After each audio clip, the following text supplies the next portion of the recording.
হচ্ছে সামনের দৃশ্য, সামনে থেকে এখানে বসে থাকার জন্য।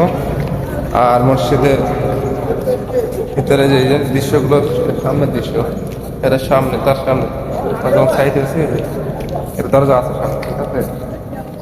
আর এই দিক হচ্ছে এটা বসার জন্য। এই দেখেন, মসজিদে কুবা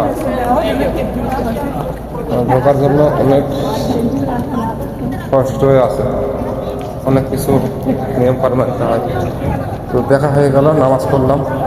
এখন বাস ছাড়া দিবে 10:30টায়, চলে যেতে হবে, তাই চলে যাচ্ছি।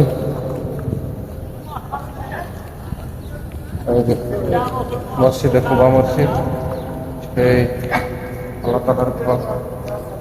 তো দেখার সুযোগ হলো, আপনাদের জন্য দোয়া রইল ইনশাআল্লাহ। সবাই ভালো থাকবেন। আল্লাহ হাফিজ। আসসালামু আলাইকুম।